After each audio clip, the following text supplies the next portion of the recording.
একটা পেজ নিয়ে কাজ করতে গেলে অবশ্যই পেজের রুলস মেনে কাজ করতে হবে। একটা পেজে 5K 10K ফলোয়ার থাকলেই যে আর্ন করতে পারবে এমনটা কিন্তু নয়। আসসালামু আলাইকুম, কেমন আছো সবাই? আশা করি সবাই ভালো আছো। আলহামদুলিল্লাহ আমিও আল্লাহর রহমতে ভালো আছি। তো ওই যে অনেক আপুরা দেখি বাজার গোছানো দেখায়, আমি তো বাজার গোছানো দেখাতে পারি না, তবে বাজার গুছিয়ে রেখেছি এটা তোমাদের দেখাচ্ছি। তো আমি আজকে দুপুরে রান্না বান্না শেয়ার করবো আর পেজ নিয়ে কিছু কথা বলবো। সম্পূর্ণ ভিডিওটা দেখে সুন্দর একটা মন্তব্য রেখে যাও। তো পেজের কিছু নতুন আপুরা ভাইদের উদ্দেশ্যে কথাগুলো বলতেছি। আমার যারা পেজের আপুরা ভাইয়েরা আমার ভিডিও সবসময় দেখো তাদের উদ্দেশ্যে কিন্তু কথাগুলো বলতেছি না, কেউ খারাপ ভেবে কথাগুলো নিবা না। আসলে আমি এই নিয়ে অনেকগুলো ভিডিওতে বলেছি। তো এক টিম চলে যায় না, নতুন আরেকটা টিম শুরু করে দেয়, বুঝছো? ওরা তো নিজেদের পেজের ক্ষতি করতেছে, সাথে আমার পেজটারও না লাল বাতি ধরে দিচ্ছে। তো যা বলছিলাম 5K 10K ফলোয়ার হলেই কিন্তু অনেকে আর্ন করতে পারতেছে না। আর্ন করা কিন্তু অতটা সহজ না। তো এই নতুন যারা আপুরা ভাইরা কি করে জানো, ওরা এসে এতটাই ফলোয়ার নিয়ে মাতামাতি করে যে ওরা ভুলে যায় যে পেজের কিছু রুলস আছে, রুলস অনুযায়ী পেজে কাজ করতে হবে।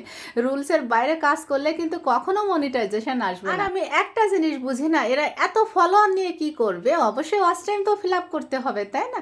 ওয়াচ টাইম ফিল আপ না করলে তো কখনো মনিটাইজেশন এরা পাবে না।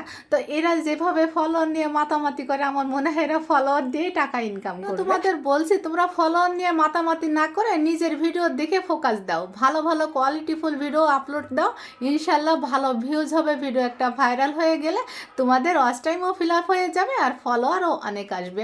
অন্যর ক্ষতি করো না, নিজের ক্ষতি তো করতেছো, অন্যের ক্ষতিও করতেছো তোমরা। আমি ভিডিও দিচ্ছি রান্নার ভিডিও, তোমরা সে বিষয়ে কোনো কমেন্ট করো না। তোমরা কমেন্ট করতেছো, সবাইকে ভালোবাসা দিয়ে গেলাম, যারা যারা কমেন্ট করেছো সবাইকে সাপোর্ট করে গেলাম। আমি বিশ্বাস করি ভালোবাসা দিলে না ভালোবাসা পাওয়া যায়।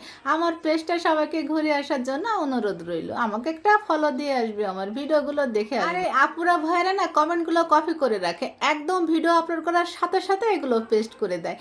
আরে আপুরা এত সহজ ভাইরা, এত কিছু সহজে কি হয়?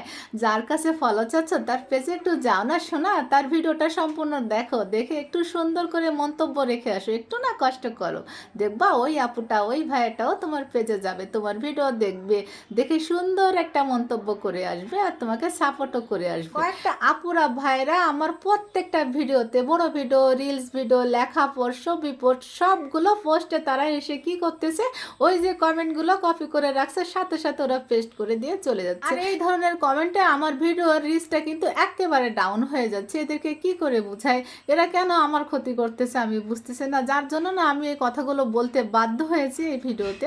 তো আশা করি পরবর্তীতে এই কথাগুলো যেন আমার আর বলা না লাগে। আমার ভিডিওটা সম্পূর্ণ দেখবো আর ভিডিও ক্যাটাগরি সুন্দর একটা মন্তব্য করে যাব। আর এই যে তোমাদের সাথে কথা বলতে বলতে আমার রান্না করা কিন্তু শেষ হয়ে গেছে, আমি সব কিছু টেবিলে পরিবেশন করে নিয়েছি। আজ এই পর্যন্ত, সবাই ভালো থেকো, আসসালামু আলাইকুম।